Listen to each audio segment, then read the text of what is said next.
let's talk about one of the basic principles of photography, and that is exposure.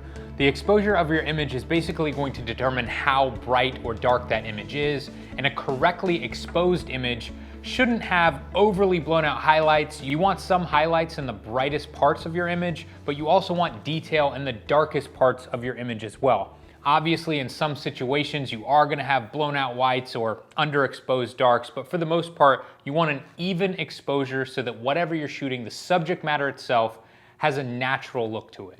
The way you expose an image is going to have a lot to do with the type of image you're actually taking. If you're gonna be shooting a landscape, obviously you want that image to be pretty balanced. You don't want the sky to be blown out and you don't want the foreground to go completely black.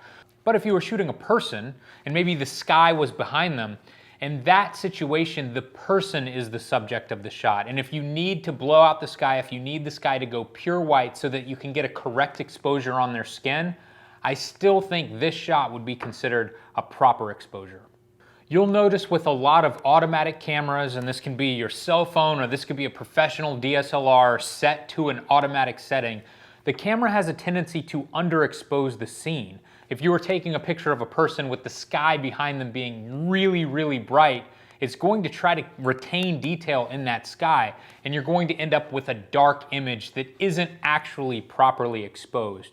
So what I'm going to be teaching you in this section is how to manually control your exposure so that you decide how bright or dark you want each of your images to be.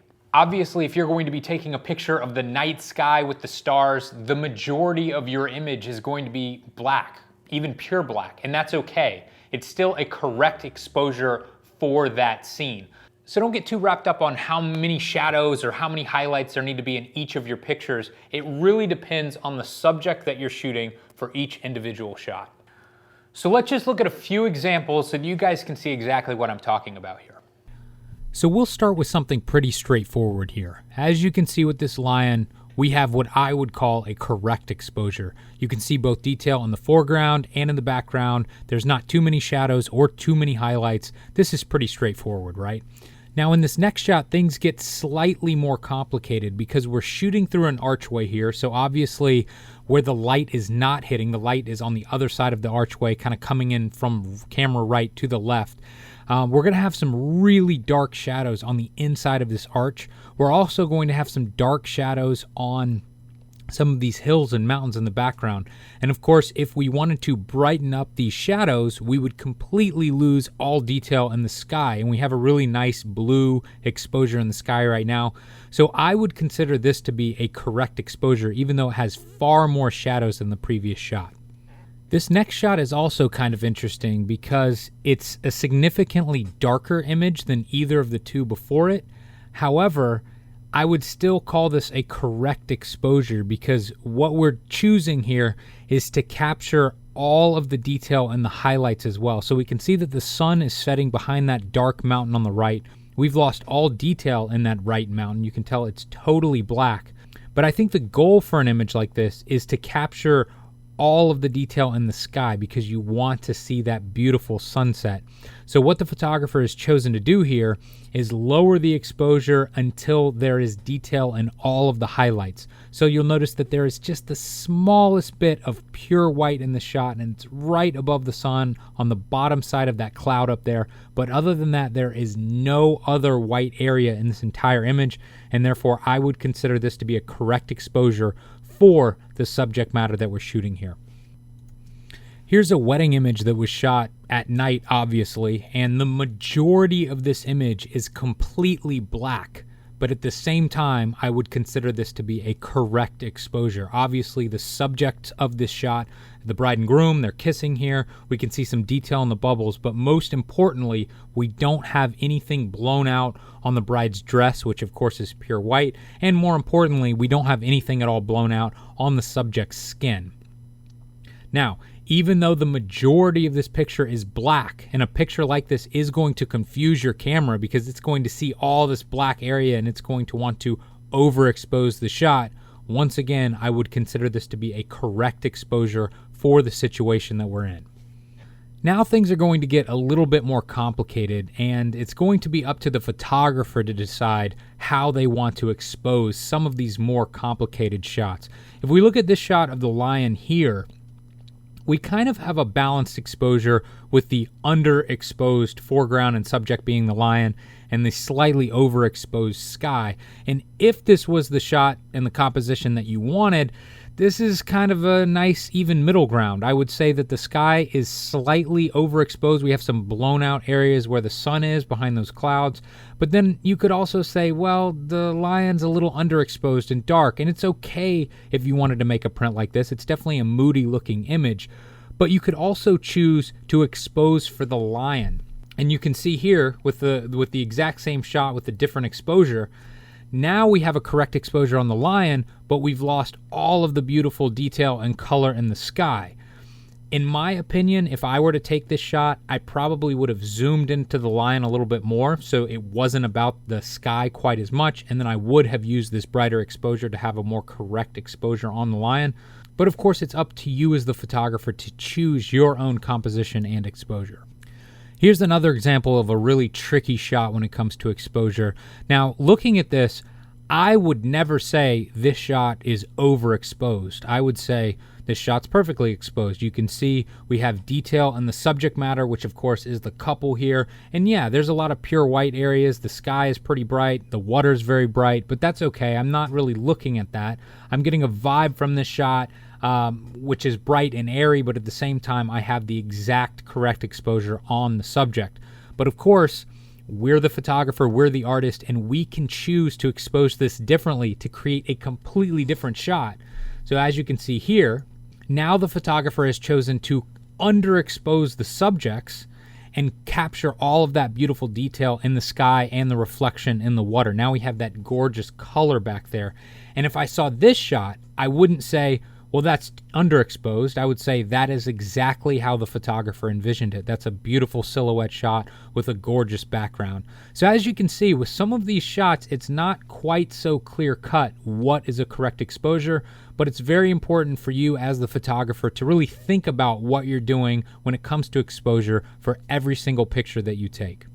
So as we've seen, choosing a correct exposure isn't always the most scientific thing, but the point is that you will always do a significantly better job of choosing the exposure for your images rather than leaving it up to the camera itself. Now that you know why manual exposure is so important, let's go over the 3 main things that we can change on every camera to change our exposures manually. When I first got into photography, there weren't any photography videos, there certainly wasn't YouTube or anything like that, and I just had to read about this stuff. And reading the technical side with all the numbers and the equations made it really scary to get into photography. But I'm here to tell you that you can learn this very, very quickly. It's really not complicated at all. And luckily, photography really has never changed, and all cameras have the exact same 3 settings that you can change to create a manual exposure. The 3 settings on almost every single camera that you can change right now to set your own exposure are the shutter speed, the ISO, and the aperture.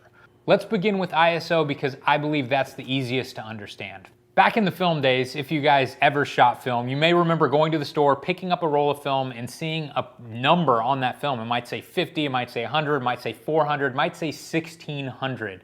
And basically what you were doing when you bought that film, you were choosing how sensitive that film was to light. If you were going to be shooting in the middle of the day outside and it was going to be really bright, you wanted less sensitive film, so you wanted ISO 50 or ISO 100. If you were going to be shooting in low light situations and you were going to be shooting, let's say, like indoors at night, you might choose an ISO 1600 film. Today things are much more easy because we're shooting with digital, we're not using film anymore, and we can actually set the ISO, we can set the sensitivity of the sensor itself within the camera. So if we're going to be shooting a picture outside and then moving indoors, we can just change the sensitivity. We don't have to go to the store and buy a completely different type of film. Obviously, this is going to save you a ton of money in the long run, but it also makes things so quick and so easy because you can shoot in almost any situation with one of these cameras. Now, over time, you're going to get really good at figuring out which ISO you should be using in each situation that you're actually shooting in. But for the most part, if you're shooting outside, you want your ISO to be as low as possible. You're gonna get the highest quality image. It's gonna have the least amount of grain or noise at its lowest setting. A lot of these cameras today can go down to ISO 100 or ISO 200. Now, if you're gonna be shooting in low light situations, for instance, you're gonna be shooting a birthday party, or you want to shoot somebody lit by candles, or you wanna shoot somebody playing a sports game outside at night, you may wanna bump that ISO up so you have a lot more sensitivity. You might be choosing something like ISO 800, ISO 1600, ISO 3200. We're gonna get into a lot more detail about what each of those numbers mean, but the basic idea here is that you can change how sensitive your camera is to light by changing the ISO. As you get better with your photography, you will choose which of your settings to begin with based on the picture that you're about to take. But for the most part, especially when you're just getting started, ISO is a great place to begin. And if you're outside, you may want to choose an ISO around 100. If you're going to be inside, you may want to choose an ISO around 800. That's a huge generalization, and we're going to be going into a ton more detail over this entire tutorial. But for the most part, it's a good starting point if you've never taken a professional picture before. So now that we have ISO done, let's talk about shutter speed. Now, we are all familiar with shutter speed because it's the sound that the camera makes every time it's taking a picture. So listen to the difference in the shutter sounds here. This is 1/200th of a second. And then I can slow it way down. We'll just do a 1 second exposure. You can hear how long the shutter is actually open. So from a technical standpoint, your shutter speed is basically just telling the camera how long you want to expose the picture for. But from an artistic standpoint, you can choose a shutter speed to create very different looking images. If you wanted to get car trails or you wanted to get really smooth looking water, you could shoot a much longer exposure to get those shots. Now, in certain dark situations, like if you were shooting the night sky and you wanted to get star photography, shooting with a long exposure is going to be your only option. Obviously, we're gonna get into a lot more detail about this, but now let's talk about the third and final setting, your lens's aperture. So here I have a old antique 50mm lens, and I use this because you can see the aperture so well. This also has a mechanical aperture that I can actually control with my hand here. And you can see as I turn this, it completely changes the aperture, and you can imagine when the aperture is really small and stopped down, there's not much light that's actually passing through the lens. I can also open it all the way up and allow the full amount of light to pass through this lens. So obviously the amount of light that's passing through your lens is going to affect the exposure of your shot, but changing your aperture is also going to affect how much of your scene is in focus. If you've seen professional images where the subject is in focus and then it quickly goes out of focus, the background becomes very blurry, they're doing this by playing with the aperture. And of course, we're going to get into a lot more detail about that. But before we do, just in case you're still having a little trouble understanding, I've got a little demo set up so you can understand how exposure works on your camera very easily. For this metaphor, guys, I am the camera sensor. And I am in a very dark room, which would be the camera. And I am standing in front of a very bright window, which would be the lens. And of course, the sun is shining through this lens. And let's say that I'm looking to get a suntan. And for me, with my skin complexion, I need 5 minutes of sunlight to get a correct suntan. If I got 10 minutes of sunlight, I'm going to get a sunburned. I'm going to be overexposed to that sun. And if I get 1 minute of sunshine, obviously I'm going to be undertanned or underexposed. Now, this window has some curtains on it. So if I close these curtains, you can see that I'm losing all of my sunlight here. And so the length of time that the curtains are open, that would be my shutter speed. So if I am standing here for quite a long time, but the curtains are only open for 1 minute, but I need 5 minutes to get a correct exposure, obviously I'm going to be underexposed. If I'm standing here with the curtains open for over 5 minutes, then obviously I'm going to get a sunburn. I'm going to be overexposed. Now, there's one other thing that we can do to cut down the light that's entering our camera, or hitting me in this case, and that's changing our aperture. And obviously you could imagine this window being smaller would allow less light to come in, but being that I don't have a smaller window here, I could simply block some of the light that is entering this window. So here what I have is a piece of foam core with a little hole cut in it, and as you can see, if I place this on the window, it's cutting down a ton of light that's hitting me. So now a 5-second exposure will not be enough to get me that perfect suntan. Now I might need to stand here 10 or 20 minutes to get a correct exposure or a correct amount of sunshine to get my suntan. Now, the one thing that you may be thinking is, well, Lee, what about ISO? How do you represent that? In this case, ISO would be my sensitivity to sunlight. So fairer skinned people have a higher ISO because they're more sensitive to light. Darker skinned people have less sensitivity to the light, so they might have a lower ISO. So basically, guys, I just wanted to show you this because this is the easiest way that I've found to understand shutter speed, aperture, and ISO. It's the way that all cameras work, and once you understand this, you're going to be able to move so much faster with your photography career. So now that you understand all of the settings on your camera that can affect the exposure of your images, let's go into a little bit more detail about how each one of them can positively and negatively affect those shots.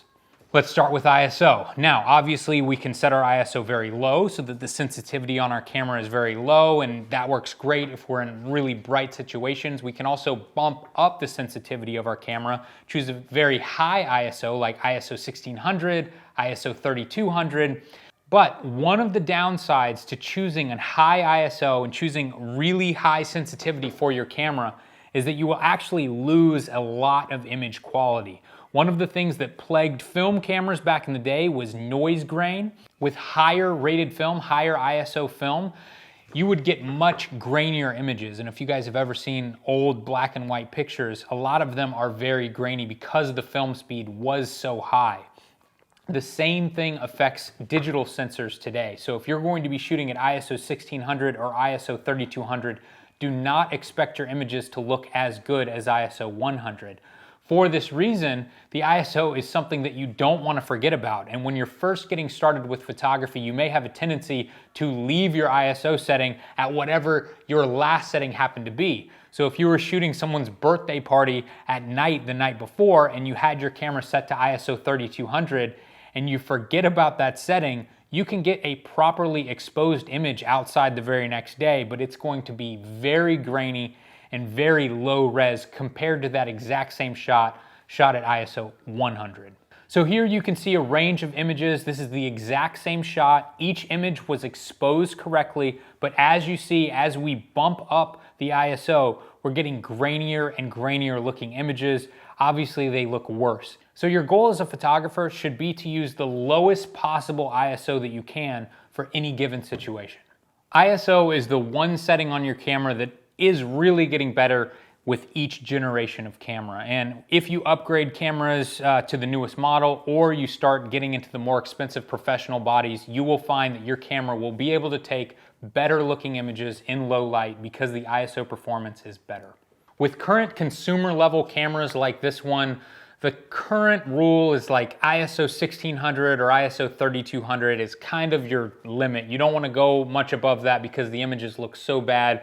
Us professional photographers say the image is unusable at that point. But the more expensive the cameras become, you're going to be able to go far beyond that. And as technology changes, you're also going to be able to get much better images in low light coming up in the near future. So obviously we know now that shutter speed determines how long the shutter is open and the image is actually being exposed. And like we said before, some images you will actually want a long exposure for. If you wanted to have really silky smooth looking water, you're going to want a long exposure. If you want to shoot a night shot of car trails with cars driving by, you're going to need a long exposure. But something that you need to keep in mind is your camera shake. If you're going to be hand holding your camera, you're not going to be able to get shots like smooth water or car trails because as you move the camera around, it's going to blur the entire scene. To get most long exposure shots, you're going to need to use a tripod. And so it's very important that you realize which lens you're using, what exactly you're taking a picture of, and then in turn, what shutter speed you're choosing to make sure that you're not going to get a blurry image based on camera shake alone. Now, if you're just getting started and you're trying to figure out what your shutter speed should be, just remember it usually doesn't matter how fast your shutter speed is. If you don't want to blur anything in the scene, it can be as fast as you want it to be, but you don't want it to be too slow. And a very simple rule to remember is to set your shutter speed to at least 1 over the focal length that you're currently at. So for example, here I'm shooting at 18 millimeters, which is very, very wide. I wouldn't want to shoot at less than 1/20th of a second. I wouldn't want anything to be any slower than that, or you would see blur. If I zoom in and I'm shooting at 55 millimeters, I would want to shoot around 1/50th to 1/60th of a second minimum. Obviously, you can go much faster than that. I could shoot at 1/100th of a second, 1/1000th of a second, and that's going to be fine. But you wouldn't want to drop below 1/50th or 1/60th of a second. Now, if you start shooting on a tripod, it really doesn't matter what your shutter speed is at all, because your camera is going to be perfectly stationary. And I know many photographers that shoot multi-minute exposures. If you're going to be doing star trails, for instance, you may want to take a 30-second exposure, or you may want to take a 5-minute exposure, and that's totally fine. It's just when you're hand holding that you want to make sure that your shutter speed is fast enough so that it doesn't capture that natural movement that we all have when we're holding a camera. Now, if your subject is moving very, very quickly, you also have to consider that you will need a much faster shutter speed for that. So if you're going to be shooting sports, for instance, if a skier was going to be skiing past you, you would want to be well above 1/60th of a second. You might want to be shooting at 1/500th of a second or 1/1000th of a second to make sure that you get every little detail on that skier as they fly by. So it's important that you think about what you're shooting and then choose your shutter speed accordingly. Finally, let's talk once again about aperture. Check out this chart of different aperture settings and their numbers. You'll notice here that the numbers are completely reversed to what you would naturally think they should be. At the lower numbers, you're actually getting the widest aperture setting, and then the higher the f-stop gets, you're getting a much smaller aperture setting. This is the one thing that's a little bit confusing at the beginning of your photography career, but once you get this, I promise there's really nothing more complex than this about setting your exposure. So with this lens in particular, this is the 18 to 55 kit lens that came with this camera. The widest aperture that I can choose on this lens is 3.5, and that means it's going to be all the way open. The maximum amount of light is coming through the lens. Later in this tutorial, we're going to go over different gear. We're going to talk about more expensive cameras and lenses and why this equipment costs so much more than the entry-level cameras that we're using for this tutorial. One of the biggest things that you'll find with lenses is going to be that aperture that sets the price. The wider the aperture, the shallower depth of field you're going to be able to get with your images. That means that the subject will be in focus and it's going to quickly go out of focus, and you're going to pay a lot of money for that advantage. So if you've ever been around a group of photographers, you've probably heard the term stop of light. And what does stop of light mean? It's actually incredibly simple. It's simply a unit of measurement that is either double or half the amount of light. So if we started at one stop of light would then be two stops of light would then be 4, the next stop would go to 8, 16, and so on. Very, very simple. Now you may be wondering what exactly this has to do with the settings on your camera and how this affects the exposure of your pictures. And you can actually think about stops of light with each of the different aspects of the exposure triangle. We can change the light with the ISO, the aperture, with the shutter speed. You can also think in terms of stops of light when it comes to your strobes or speed lights. How much light is it actually producing? Let's figure out what a stop of light looks like with each of our major camera settings: ISO, shutter speed, and aperture. We'll first begin with ISO, and as we know, setting your camera's ISO changes the sensitivity of the sensor to light. The higher the ISO number, the more sensitive to light it will be. In most cases, cameras today start around ISO 100 or 200, and the numbers double from there for each stop of light. So if, for example, we started at ISO 100, that would be the least sensitive to light. You would want to shoot at ISO 100 when you were in very bright situations. If you wanted to go up one stop of light, it would go to ISO 200. If you wanted to go up 2 stops of light, it would then go to ISO 400, then 800, then 1600, then 3200, 6400. As you can see, the numbers doubling each time. And of course, we want to use the lowest ISO that we possibly can for each shot that we're taking, because we're going to get the highest quality looking shot with the least amount of grain. But in some situations, especially in low light situations, we're going to need to choose a higher ISO to get a little bit more sensitivity with our shots. Next up is shutter speed. And as you know, there's a shutter in each of these cameras that is opening and allowing the sensor to expose. On some digital cameras, they don't actually have a physical shutter, but they have what's called a digital shutter, and it's how long the sensor is turned on and allowed to expose the shot. Most shutter speed times are expressed in a fraction of a second. So if you see the number 60, it means 1/60th of a second. If you see the number 1000, it means 1/1000th of a second. Now, something that is a little bit confusing about this when you're first getting started with photography is you can go beyond 1 second. Obviously, 99% of the time, you're not going to be shooting 5 or 10 second exposures, especially not without a tripod. But if you were shooting at night or you wanted to shoot star trails, you would use a tripod and you would use a very long shutter speed. If you see 2 tick marks next to the number on your camera, that actually means that the shutter speed is in seconds and not in fractions of a second. So when we think about stops of light, halving or doubling the amount of light that we have, let's say we started at 1/100th of a second and we wanted to drop that 1 stop of light. We want 1 stop less light. We're actually going to raise the shutter speed to 1/200th of a second because we want the shutter to be open 1/2 of the amount of time, and that would be 1/200th of a second. If we want double the amount of light, again, we're gonna start at 1/100th of a second. We want more light, so we would choose 50, which would be 1/50th of a second, which would be twice as fast as 1/100th of a second.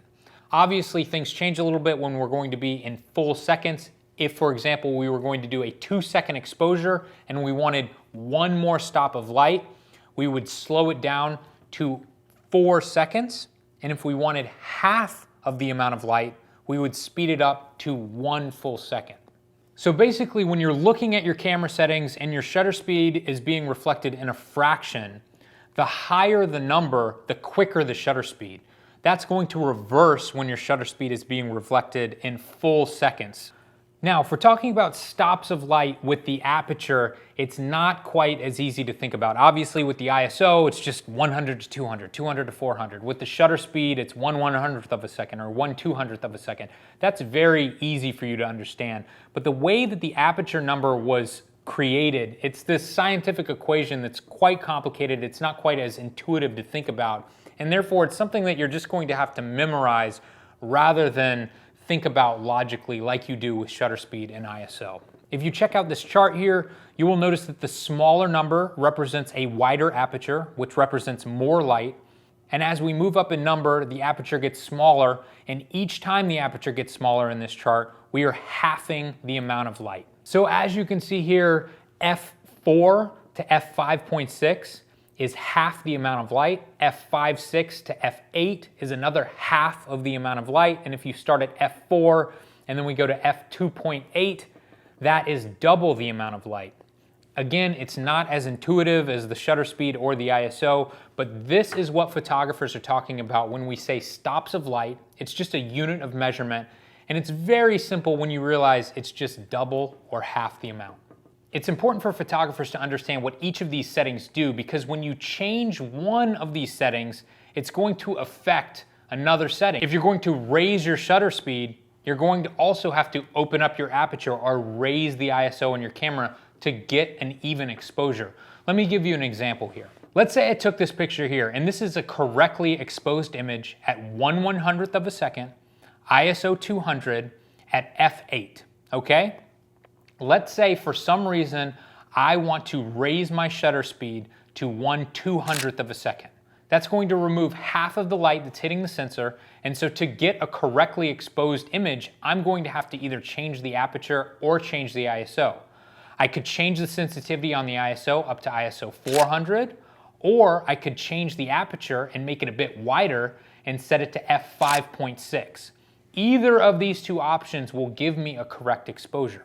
Let's go back again to the beginning. Let's say I'm shooting at ISO 100, f8, ISO 200, and I want to lower my shutter speed. I want to shoot at 1/50th of a second for some reason. Now twice the amount of light is hitting the sensor. We're getting a much brighter image. And so to compensate for that, again, I either have to change the ISO or the aperture. I could change the aperture from f8 to f11, which would shrink down the aperture, allowing less light to enter the lens. Or I could lower my ISO from ISO 200 to ISO 100, which would also darken the image because now the sensor in the camera is less sensitive. So basically, this is just one big balancing act that you're going to have to deal with as a photographer. If you're going to change one of these settings, you're also going to be affecting another setting, which you're going to have to change also if you want to keep your exposure consistent. Now, so far, we've only been talking about full stops of light, totally doubling or totally halving the amount of light that's entering the camera and the sensor. And that makes things very easy to understand, but most cameras these days allow you to change the setting in 1/3 of a stop. And this gives you a lot more precision with your photography. So instead of changing a full stop, which is a really significant difference in light entering your camera, you can change just 1/3 of a stop. You can do that on ISO, shutter speed, and f-stop. So I hope that I've demystified the stop of light phrase that I'm sure you've all heard before. It's very, very simple. It's either half or doubling the amount of light that's entering your camera. So now what we're going to do is we're going to take this knowledge and we're going to put it into practice, and I'm going to show you how this actually affects photography in the real world.